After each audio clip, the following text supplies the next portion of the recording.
Totally dry on a deal between the United States, Iran, and 5 other world powers from late last night. The White House with a full-court press on what is good and workable about this deal. And then there are the politics of it all here at home. The Obama administration of late has been forced to focus on the imploding rollout of the president's health care program. Let's bring in our political insiders now. John LeBoutelier, former Republican congressman from New York. Pat Caddell, a former pollster for President Jimmy Carter and Fox News contributor.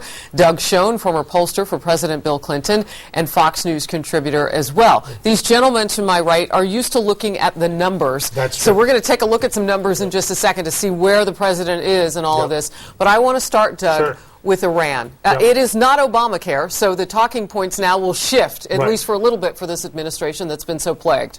This is good news for the president because, as you correctly suggest, Harris, it shifts the focus. However, let's be clear. This is just a deal that freezes the action. It doesn't preclude the enrichment of uranium. It doesn't force them to diffuse the centrifuges that they've built. And we have to insist that the inspections are as intrusive as the Iranians have agreed. We saw in North Korea that was problematic. We're not sure that this deal will hold. Pat, reportedly the administration has been working behind the scenes, if you will, for over a year on trying to get a deal like this. So let's talk legacy for this president. Will this be how President Obama is remembered with this Iranian deal, or will it still be Obamacare? Well, look, the country always focuses first on domestic affairs. Obamacare, I'm afraid, is an ongoing disaster. But I want to say this, if Iran gets what it will do, a nuclear weapon. Look, I was there in 1979. I went through this thing with them. We've been at war as a country for 30 years. They killed 241 Marines. They've been doing IEDs.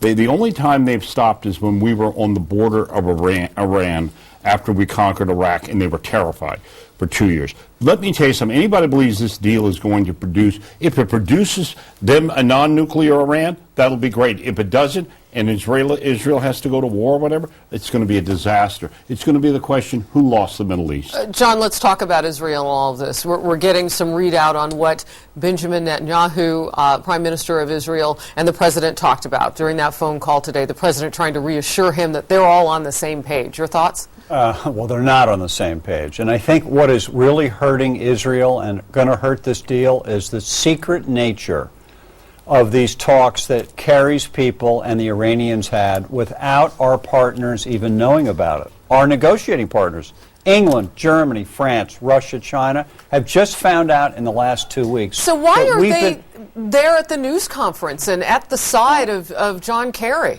America's the big dog in these things, so they all end up following us, but they don't like it. Obviously, Israel's not a part of it. They don't like it. I'll tell you what I'm worried about. Secret side deals that Kerry may make to grease this deal between us and the Iranians. Like what? Doug, like what? Like to relax the inspections, to provide a level of economic insistence, to relax the sanctions even further than they should have. Yes, money, Pat's right. Money in the banks. I'm glad Pat brought this up. So, Pat, the president of Iran comes out and basically calls everybody else a liar. He says what's in this deal is all of the sanctions have been wiped away.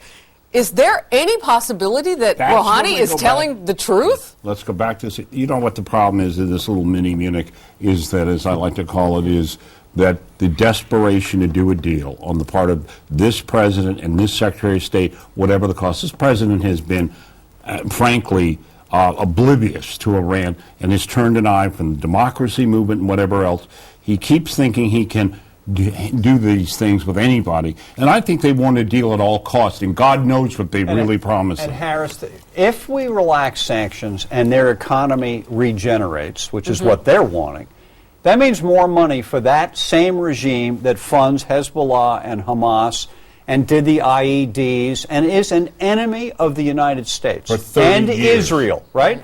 So now they're a richer government, a richer military. Are they going to go and finance more terrorism against us? Or will they just simply, because they haven't been told to give up the uranium that they've already enriched, which means they can just turn the switch right back on? That's exactly the point. They can turn the switch back on. There are some reports that the uranium that they've already enriched to 20% and they're going to degrade, that they'll be able to reconstitute it. Harris, we don't know that this deal is anything but a way station, a convenient way station for both sides. It makes me very nervous. And I do want to say this, Pat, because I said this coming into the segment that the ink is drying. That's just kind of a way that we talk about things still in motion here. This is still being talked about. This deal is still in motion. That's what you gentlemen are talking about. So, Pat, you're talking about side deals. Can anybody talk Secretary Kerry out of that? No, I think the desperation to do a deal is so great, and I think their instincts are so bad that they can't. But here's the problem with the politics of it. The Democrats are already getting wiped out on Obamacare and frightened. What is going to happen to those Democrats up if the Jewish community and the supporters of Israel really turn on the switch in terms of this and put pressure on them over Iran? Because in a few months, they may have a nuclear weapon. And let me just say this. John Kerry scares me. I don't trust him. I've dealt with him on an exact situation similar to this 20 years ago, where he was negotiating with the Vietnamese about the POW issue. And he did secret deals with Vietnam and undercut the POW lobby in the United States.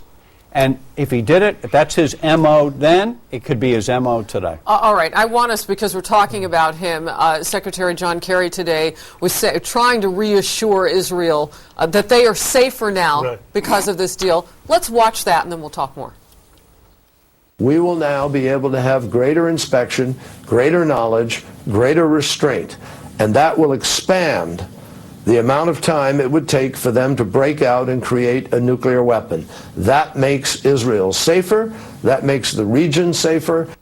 Doug, you're Israel right now. What's your response? Well, the response is you hope and pray that what John Kerry said is true, but you know through your own work, your own Mossad, your own efforts, that bottom line, there are secret plants, secret facilities in Iran that we do not have under control. That's what you know. There are a couple things I want to get to here. We may have to do them after the commercial break, but before that, I want to include our viewers because we solicited their comments about Pastor Abedini. Remember, he is the